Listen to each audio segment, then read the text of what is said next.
ಭಾರತ ಬುದ್ಧಿವಂತರ ರಾಷ್ಟ್ರ ಅಂತಾರೆ. ಅದೇ ಬುದ್ಧಿವಂತರು ಏನ್ ಮಾಡ್ತಿದ್ದಾರೆ ನೋಡಿ. ಎಲ್ರು ಫೋನ್ ಅಲ್ಲಿ ಬಿಸಿ ಇದ್ದಾರೆ. ನಾನೊಂದು ಕತೆ ಹೇಳ. ಹಾ, ಒಂದ್ ಸೆಕೆಂಡ್, ನಾನ್ ಟೆಕ್ಸ್ಟಿಂಗ್ ಅಜ್ಜಿ. ಗೇಮ್ ಅಲ್ಲಿ ಇದ್ದೇನೆ. ಆಮೇಲೆ ಆಫೀಸ್ ಕಾಲ್ ಇದೆ ಅಮ್ಮ. ಎಲ್ರು ಮಾತಾಡ್ತಾ ಇದ್ದಾರೆ, ಆದ್ರೆ ಯಾರು ಕೇಳಿಸ್ಕೊಳ್ತಾ ಇಲ್ಲ.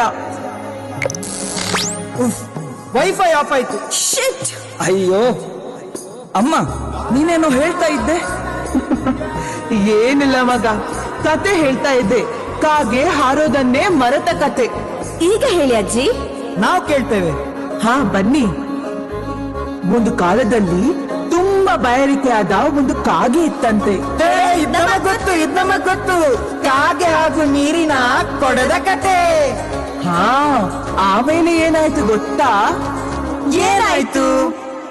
ಆ ಕಾಗೆ ಊರನ್ನೆಲ್ಲ ಸುತ್ತುತ್ತಾ, ನೃತ್ಯ ಮಾಡುತ್ತಾ, ಹಾರುತ್ತಾ, ಕೊಡದಲ್ಲಿದ್ದ ನೀರಿಗೆ ಕಲ್ಲು ಹಾಕಿ ನೀರು ಸೇವಿಸುತ್ತಾ ಆನಂದವಾಗಿರುತ್ತೆ.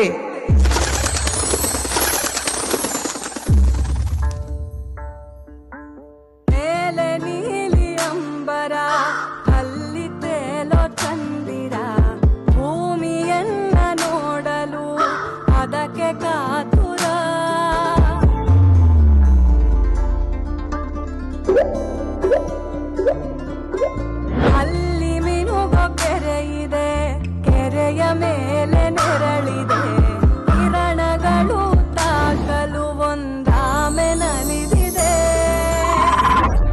ಆಗ ಕಾಡಿನ ಮಧ್ಯದಲ್ಲಿ ಅದಕ್ಕೊಂದು ಬಣ್ಣದ ಪೆಟ್ಟಿಗೆ ಕಾಣುತ್ತದೆ. ನೋಡಲು ಡಬ್ಬಿಯ ಕಾರ, ಅದರಲ್ಲಿ ಗುಟ್ಟನ್ನ ಬಚ್ಚಿಕೊಂಡು ಸಂತಸದಿಂದಿದೆ, ಹುಡುಕಲು ಆಗದೆ ಈಜಿಕೊಂಡು. ಆ ಪೆಟ್ಟಿಗೆ ಒಳಗೆ ಇಣುಕಿ ನೋಡಿದಾಗ ಅದೆಷ್ಟೋ ಕಾಗೆಗಳು ಹಾಡುವುದನ್ನ, ನೃತ್ಯ ಮಾಡುವುದನ್ನ, ಹಾರುವುದನ್ನ ನೋಡಿ ಖುಷಿ ಪಡ್ತದೆ. ಮಗುವೆ ಕೇಳು, ಕಥೆಯನ್ನ ಕೇಳು, ಮಲಗು ನನ್ನ ಕಂದ, ಕಂದ, ಮಲಗು, ಮಲಗು ನನ್ನ ಮಡಿಲೇ ನನಗುವೆ ಕನಸು, ಸೊಗಸಾದ ಕನಸು. ಅದೇ ಆದ್ರೆ ಪ್ರಪಂಚ ಅಂತ ಅನ್ಕೋತದೆ. ಈ ಪೆಟ್ಟಿಗೆ ಒಳಗೆ ಇಡೀ ಪ್ರಪಂಚನೇ ಕಾಣ್ತದೆ. ಮತ್ತೆ ನಾನ್ ಯಾಕೆ ಹಾರ್ಬೇಕು? ನೀನೆ ಭವ್ಯ ಅಗ್ನಿಯೋ, ನೀನೆ ತೇಜವಾಯುವೋ, ಬೆಟ್ಟದಾರಿ ಬಿಟ್ಟಿದೆ ಇನ್ನು. ಒಮ್ಮೆ ಆ ಪೆಟ್ಟಿಗೆ ಅಕಸ್ಮಾತ್ ಆಗಿ ನಿಂತು ಹೋಗುತ್ತದೆ. ಅದ್ರ ಒಳಗಡೆ ಮುಳುಗಿದ್ದ ಕಾಗೆ ಸ್ವಂತಕ್ಕೆ ಹಾರುವುದನ್ನೇ ಮರೆತು ಹೋಗುತ್ತದೆ. ಜೋರಾಗಿ ಉಸಿರು ತೆಗೆದು ಇನ್ನೊಮ್ಮೆ ಶಕ್ತಿ ಮೀರಿ ಪ್ರಯತ್ನ ಮಾಡು. ಆ ಕಾಗೆ ಎಲ್ಲವನ್ನು ಮರೆತು ಇನ್ನೊಮ್ಮೆ ಹಾರುತ್ತದೆ.